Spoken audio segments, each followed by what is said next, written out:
everybody! Welcome back to Good Age Corner Season 5, episode ...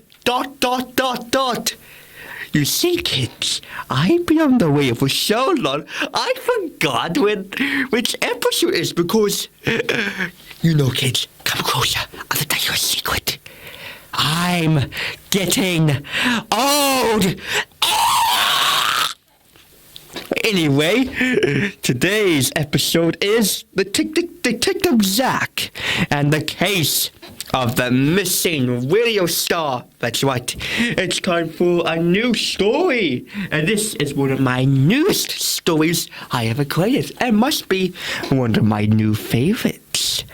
Now, let's get ready for the story. But before I tell the story, I must remind you all kids, all this happens in the story is fictional. Nothing happened in the story is true. It's just a fun, fictional, goofy story I wanted to make. Now, please enjoy Detective Zack and the case of the missing radio star. Part 1. Detective Zack and the case of the missing radio star. Our story begins in a rainy day. Everyone was in their houses, keeping warm on this rainy, cold day. As someone looking out front of the window, on the top floor of the house, as a young man wearing a top hat and a green shirt, watching the rain passing by and the waves of the sea. Whoosh, whoosh. They live close to the sea, and this young man is named Zack, or should I say, Detective Zack, one of the best detectives of Hastings. Well, not anymore until there is no crime to solve and no villains to take to jail. No, Zack just watches from the window. Pardon me. Watch through the window all day and remember the good old days until he hears a voice calling. Zack, I made hot chocolate. Come and get it, said a voice. As Zack stopped looking at the window for a bit as he called out, "Come in." But before that, he went down. He looked at the window one more minute, still thinking of the good old days when he used to be the best detective of all of Hastings.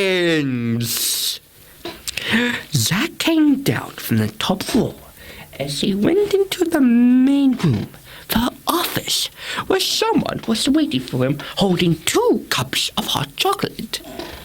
And this person is Daniel, Zack's partner, his closest friend, and his brother in arms. As Daniel walked towards Zack and handed him his cup of hot chocolate. "Here you go, buddy," said Daniel. "Thanks, Daniel. Any new clients came in lately?" he said as he took a sip of his hot chocolate. Daniel gave a big old sigh as he said, "Sorry, Zack, still no clients. It's been a while since the last time we ever solved a crime, by the way. It feels like years. I'm even growing a mustache. See, I'm growing a mustache." Zack looked closer and said, Daniel, that's not really a mustache. But it's a whisker, Daniel. But aren't mustaches and whiskers the same? Yeah, but that's definitely not a mustache. It's just a whisker, Daniel. A normal whisker. Well, yes, just a whisker. Damn it! I thought I was growing mustache. I was going to join the best mustaches of Hastings. Well, my dream is gone and flushed down the toilet. Anyway, what were you doing up there for a while? Said Daniel, as Zack sat down on his chair and sat next to Daniel, drinking his cup of hot chocolate. I was watching the rain from the window, remembering the good old days, solving crimes and kicking villains' butts. Said Zack. Daniel saw his friend was a bit upset as he sat next to Zack, as they both put the hot chocolate on the table. Look, Zack, I know you miss the good old days, but things have changed. There's not a lot of crimes to do anymore, and no villains to put to jail. I do miss them too, the good old days, but just relax a bit, Zack. You need it. Our detective days are over, and it's like no one's going to come out from that door and ask for help. It'll be a big convenience, but that will never But Daniel said anything else, and suddenly someone bust that door wide open. As Zack and Daniel looked shocked, and they looked from the door. They saw a beautiful young woman with a fancy black outfit, with a black hat, and her dyed blonde hair. She looked upset and worried. This beautiful woman is Brooke. Yes, Brooke. If you don't know who Brooke is, she's my girlfriend. Oh, down. Anyway, where was I? Oh, yes. This young woman is Brooke. As she said, Detective Zack and Daniel, I need your help. As Brooke sat on the chair, she was breathing a lot like this. As Zack passed her a hot chocolate to calm her down. As he take a sip. Easy, Brooke. Take it easy now, please. Tell us what happened so we can help, said Zack, as he put it on the ground. It's my boyfriend, Cordain. He's missing. Dun, dun, dun, said Brooke in a worried voice. Missing? Said Zack in a soft tone. And Daniel was still drinking his hot chocolate as he said, Oh, sorry, I didn't hear that. Who's missing? Said Daniel as Zack whispered in his ear. Then Daniel spat his hot chocolate out. Cordain is missing? Said Daniel. Brooke gave a worried nod. Zack put his hand on the table next to Brooke's head. What happened, Brooke?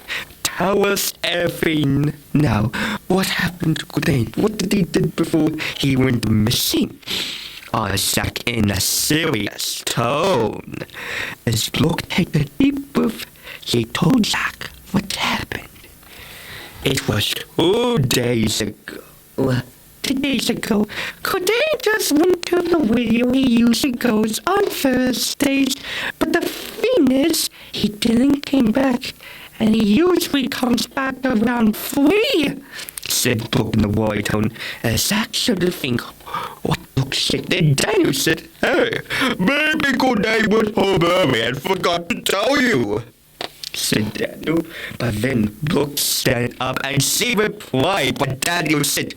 But he didn't. Me and Cordain live together. We share everything. We even share the same bed. He always tells me what he's doing, but he didn't. And it's been 2 days since Cordain went to the radio.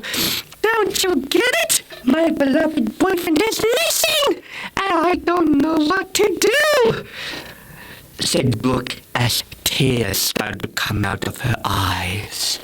Zack and Daniel saw this and feel bad for their friend, especially Daniel because he feels very bad for making her upset. Please, Zack, you must find him. I don't know what to do without him, she cried out. Zack got up, walked over to her, and he put his hand on her shoulder. Don't worry, Brooke. I promise. We will find where Kulane is. We will bring him back to you, said Zack, as Brooke looked at him in the eyes. You promise? said Brooke. I promise, said Zack. Brooke smiled at Zack as she gives him a very big warm hug. Thank you, Zack. Thank you. Please bring him back home, said Brooke, and Zack gave her a nod. As he looked at Daniel and Dan looked back, they nodded.